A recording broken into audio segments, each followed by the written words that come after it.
A lição do domingo, ela tem um título muito interessante. É uma pergunta: até quando, Senhor? Até quando, Senhor? Interessante, irmãos, amigos, que o problema do mal, ele não é um assunto fechado, encerrado, explicado e justificado dentro da Bíblia. Não.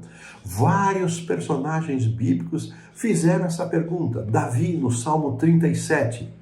Asaf, no Salmo 73. Parece até uma coincidência, né? Davi, no Salmo 37, vê a prosperidade dos ímpios. Da mesma forma como Asaf vê a prosperidade dos ímpios no Salmo 73. Jeremias, capítulo 12, capítulo 13. E, todavia, Abacuque, o livro de Abacuque começa dessa maneira, o profeta questionando a Deus se ele não via tanta injustiça, tanta violência, e ele vai ao ápice da sua incompreensão quando Deus diz que está preparando um castigo por meio dos caldeus. Então o livro tem essa conotação, né? Tem esse questionamento do profeta para Deus. Mas sem dúvida nenhuma o caso mais emblemático é o caso de Jó. E o livro de Jó, que se supõe ter sido o primeiro a ser escrito por Moisés, ele nos ajuda muito em vários aspectos e ele vai ser citado ao longo aí das lições, né? Os textos que aparecem aqui abaixo da pergunta 1 são interessantes. Eu separei aqui alguns deles. Então começamos com o texto de Jó que diz o seguinte: aguardava eu o bem, diz Jó, e eis que me veio o mal. Esperava a luz e veio a escuridão. Interessante, esse texto, ele reflete muitas vezes a nossa condição diante de certas situações. Nesse momento, tenho dois amigos, irmãos, que a mãe se encontra no hospital. Quando ela foi internada, eles esperavam o bem, a cura, a saúde, mas ela foi agravando e hoje já não podem mais ter esta certeza, a não ser que houvesse uma intervenção milagrosa de Deus, e isso só Deus poderá nos demonstrar se esse é o seu plano. Justo é o Senhor, diz aqui o livro de Jeremias, justo é o Senhor, porque prospera, ele vai fazer uma pergunta, por que prospera o caminho dos perversos e vivem em paz os que procedem maldosamente? Por quê? Jeremias também não podia entender isso. No próprio Jeremias, ainda no capítulo 13, 22, esse foi o 12:1 de Jeremias, quando disseres contigo mesmo, por que me sobrevieram estas coisas? Então, muitas vezes nós usamos, mas por que está acontecendo isso comigo? Veja, isso já era uma preocupação de Jeremias, vivendo ali praticamente 600 anos antes de Cristo, né? E o Salmo 10, por que, Senhor, te conservas longe? Essa é outra reação daqueles que enfrentam o sofrimento, achar que Deus não está perto, que Deus está longe. E mais, ele termina, e por que te escondes na hora da tribulação? Todos esses questionamentos aqui dos Salmos, de Jó, de Jeremias, eles levantam questões com as quais nós nos deparamos, com as quais nós enfrentamos. Por que aparentemente aqueles que não têm fé, os chamados ímpios, aqueles que não vivem uma relação de fé com Deus, aparentemente prosperam? E parece que até mesmo aqueles que praticam o mal se beneficiam do mal em detrimento dos que procuram ser justos e honestos e corretos. E aqui vem a pergunta, por que sofrem os justos? Por que coisas boas acontecem? Por que coisas ruins, acontecem para coisas boas? Até o título de um livro, Harold Kushner, muito interessante, um rabino que escreveu um livro sobre as suas lutas diante do falecimento, da morte do seu filho, do seu primogênito, ainda com uma doença na adolescência, não chegou à juventude. Por que coisas ruins acontecem para pessoas boas? Por que isso ocorre? Onde está Deus quando o mal ocorre? Parece que Ele está longe. Por quê? Essas perguntas que nós fazemos hoje, quando nos deparamos, quando enfrentamos ou nossa comunidade, ou nossa própria casa, ou nós mesmos, as desgraças, consequências do pecado, nós fazemos essas perguntas.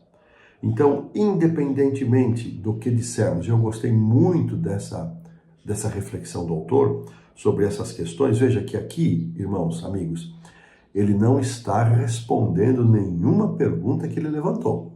Percebam?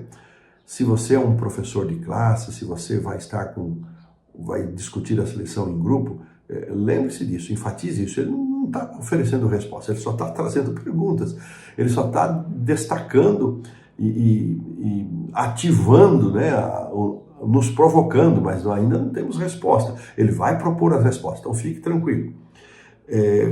O autor ele faz uma ênfase aqui que, embora não tenhamos plenitude de satisfação diante destas respostas que podem ser dadas, uma coisa é certa: não podemos jamais banalizar o mal. O mal existe, é coisa séria, o pecado existe, é coisa séria, traz consequências, então não devemos banalizar o mal. Ao tentar compreendermos, é mais um conselho precioso, um guia para nós, ao tentarmos compreender o problema do mal, não podemos minimizar, diminuir o tipo ou a quantidade do mal existente no mundo.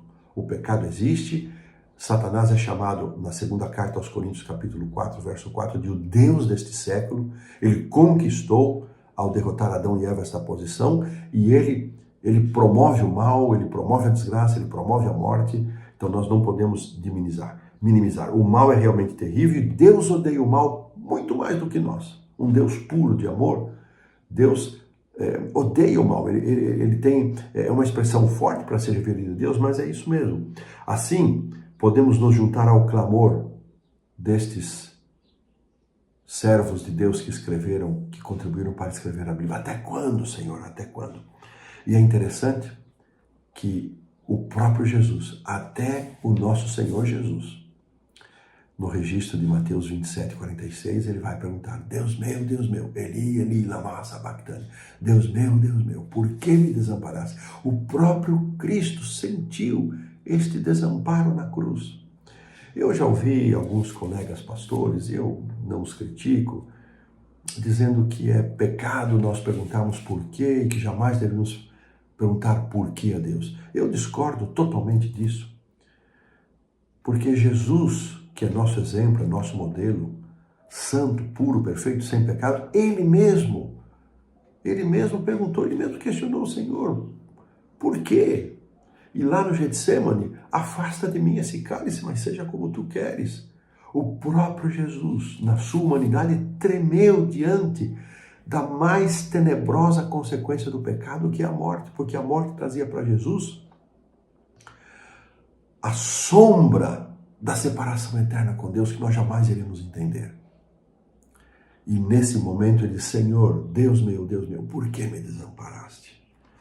Mas até mesmo aqui nesse texto, neste Cristo pendurado na cruz, próximo de sua morte, é dessa cruz, é desse momento que nos vem a esperança. É com essa convicção, com essa certeza, é que a lição será estudada nesta semana. Não é uma lição sombria, derrotista, para nos deixar para baixo. O mal existe mesmo, não tem problema. Não é isso. O mal existe, ele é terrível, não podemos diminuí-lo.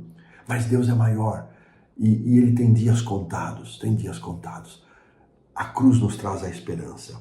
A cruz nos traz a esperança. Esta frase que Jesus pronunciou na cruz, ela foi extraída do Salmo 22, verso 1. E se você puder dar uma olhadinha lá, você vai ver que esse salmo, que retrata os sofrimentos do Messias, mas ele termina não de forma derrotista, não de forma tristonha, derrotada, mas ele termina em triunfo. E essa é a nossa esperança. E desta maneira, com esta convicção, nós colocamos um ponto final na lição do domingo.